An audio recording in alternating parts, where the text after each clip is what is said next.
Isabella. Chapter 16. Shadows of Tomorrow.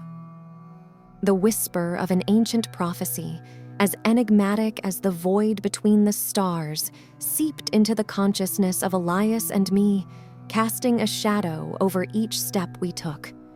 This prophecy, with its cryptic verses and dire predictions, spoke of a convergence, a cataclysmic event threatening to unravel the very fabric of both the supernatural and human worlds. Driven by an insatiable thirst for knowledge, I scoured the depths of St. Crimson's library, my fingers tracing the ancient script of long-forgotten tomes. Elias, with his senses finely attuned to the vibrations of the unseen, sought out the whispers of wisdom that were carried on the winds of the night. Together, we embarked on a quest, not for glory, but for survival. A journey leading us into the heart of the unknown. Our search for understanding took us beyond the confines of academia, into the wilds where the veil between realms thinned, and the echoes of the ancients were strongest. We sought the counsel of the Old Ones, beings who had witnessed the rise and fall of epochs whose memories were etched into the very earth.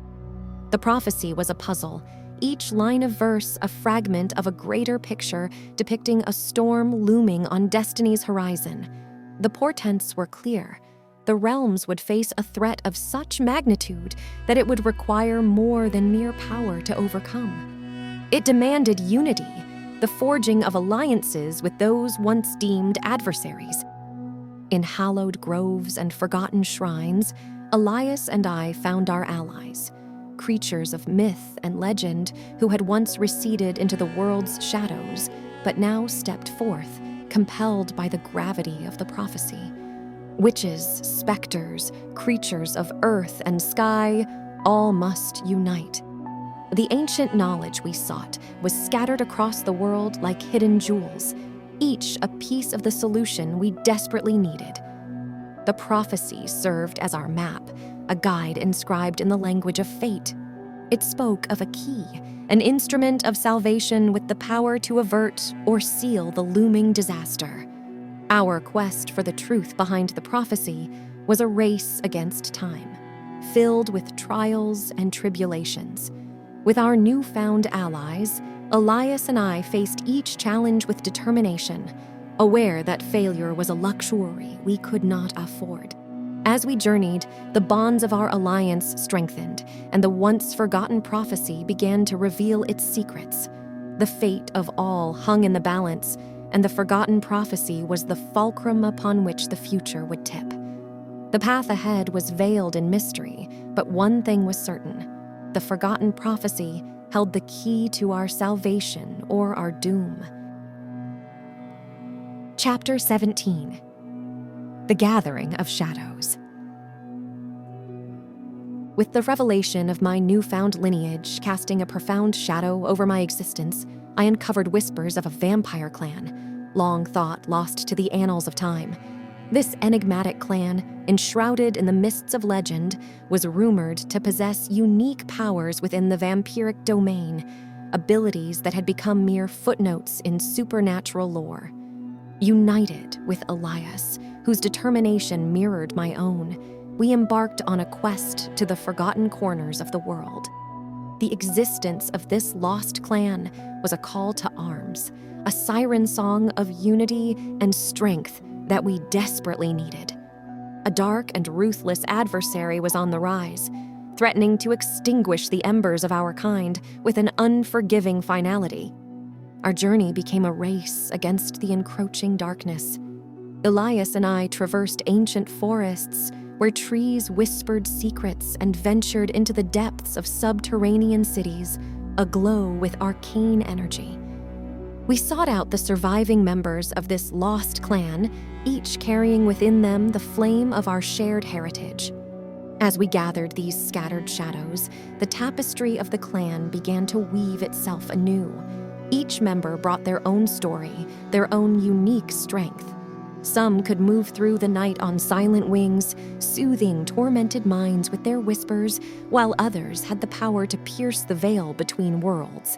This lost clan was more than a mere faction. It was a family, each member interwoven with the next.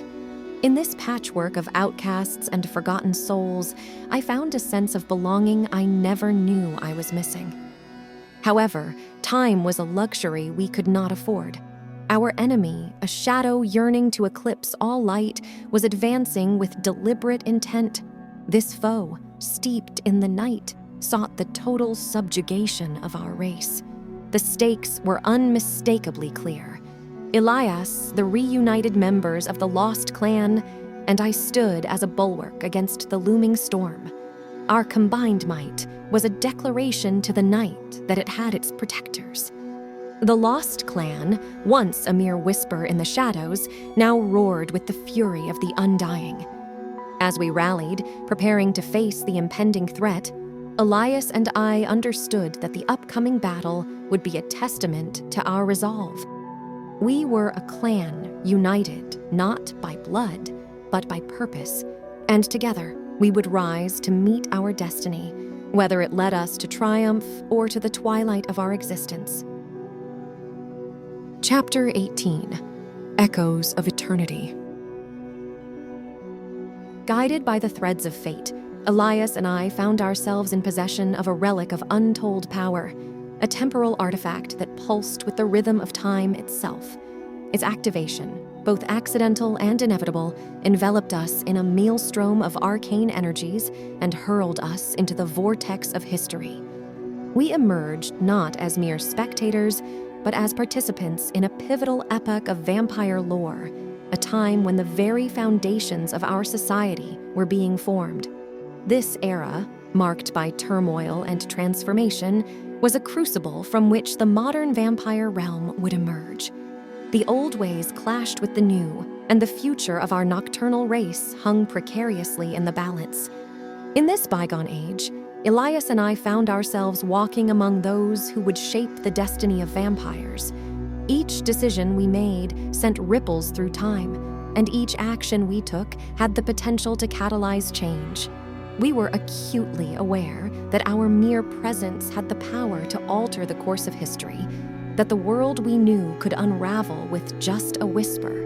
Navigating this past was a delicate balancing act between influencing events and merely observing them. As we moved through this long-lost world, we uncovered secrets buried in history's shadows, truths meant to be forever silent. The secrets we unearthed were profound, holding the power to reshape not only the past, but also the present we had left behind. Ancestral pacts, the genesis of ancient feuds, the origins of powers that defined our kind, all were laid bare before us, forming a mosaic of knowledge and power. Yet, this journey through time was fraught with danger. Forces intent on preserving the sanctity of history's flow pursued us, seeing us as aberrations that needed to be corrected. The artifact that had been our vessel through time became our only link back to our own world, a beacon we needed to return to before time ran out. As a pivotal moment in vampire history approached, Elias and I faced a monumental decision. Would we act to change the course of history, to prevent the tragedies and bloodshed we knew would come? Or would we let the fires of the past forge the future as it had always been? The weight of eternity bore down on us, and in the heart of the past, we found ourselves not just as witnesses to history, but as its potential architects. The echoes of eternity awaited our choice, and with the future in our hands, we stepped forward into the annals of time, where every tick of the clock was a heartbeat of destiny. Chapter 19: The Relic's Requiem. In the aftermath of our temporal odyssey, Elias and I returned to find our town convulsing under the grip of a malevolent force. The epicenter of this turmoil was an unassuming relic, etched with sigils that pulsed with dark energy. This once dormant object had awakened, unleashing its curse like the unfurling petals of a nightshade. The town, ensnared in the relic's shadow, became a stage for the bizarre and uncanny. Objects moved on their own, specters roamed in the broad daylight, and the townsfolk suffered from a string of misfortunes that defied explanation. Chaos seemed to have taken root, transforming our haven into a playground for the supernatural. With my innate connection to the arcane and Elias's mystical existence, we recognized the relic as more than a mere conduit of misfortune. It was a vessel for a vengeful spirit, its wrath bound to the artifact through ancient rivalries and timeless grudges. Our search for a solution led us through cobwebbed archives and into the memories of the town's oldest residents. We pieced together a tale that stretched back to the town's founding. The relic, we discovered, was at the heart of a feud that had torn families apart and bathed the land in blood, a feud forgotten by time, but not by the dead. The spirit linked to the relic sought retribution for wrongs committed long before our time. Its anger was a poison seeping into the soil, a call for justice that echoed through the years. Breaking the curse required addressing the source of the spirit's ire. Elias and I were tested as we sought to appease the spirit, to untangle its web of rage without being consumed by it. The task was perilous, the line between savior and victim as thin as a wraith's whisper.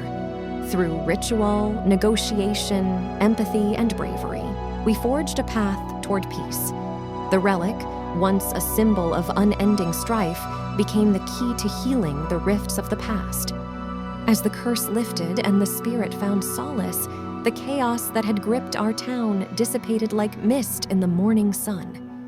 The tale of the cursed relic served as a poignant reminder of the deep scars the past could leave on the present and the power of forgiveness to heal the most tormented of souls. Elias and I, our bond strengthened by what we faced, emerged from this ordeal with a deeper understanding of the forces weaving the fabric of our world. Chapter 20. The Conclave of Night. In the veiled undercurrents of the night, a storm was brewing, a confluence of forces unseen, a coalition of the supernatural with a singular, ominous objective. The once unchallenged dominion of vampires and veil-weavers in the shadows now faced a threat that sought our very extinction. Elias and I found ourselves at the heart of a gathering maelstrom. This coalition, an assembly of diverse beings, each wielding their own strand of the arcane tapestry, viewed our races not as allies, but as adversaries, relics of an old world that needed to be purged. The foundation of this alliance was built on fear and a hunger for power, a desire to reshape the supernatural hierarchy without us. Our aristocratic lineage as vampires and Elias's mastery over the fabric of reality were seen as threats to the new order the coalition sought to establish. With the wisdom of my clan behind me and Elias, whose essence was interwoven with the shadows, we embarked on the daunting task of diplomacy. We sought to forge alliances with other supernatural entities, those on neutral ground or those harboring their own reservations about the coalition's draconian agenda. Our attempts at unity were met with skepticism, long-standing prejudices, and fears proving to be barriers as formidable as any spell. Yet we persevered, for the alternative was a future where the night was stripped of its oldest whisperers, a future where the balance of power could lead to chaos and ruin. The negotiations were a delicate ballet, a play of influence and intrigue, with promises made under the moon and in the secret places of the world. My intelligence, a lattice of logic and foresight, complemented Elias's deep understanding of the nature of shadows, offering perspectives that swayed even the most doubtful of hearts. Together, we wove a counter-alliance, an alliance of shadows, a pact among the night's children who stood in defense of diversity and balance.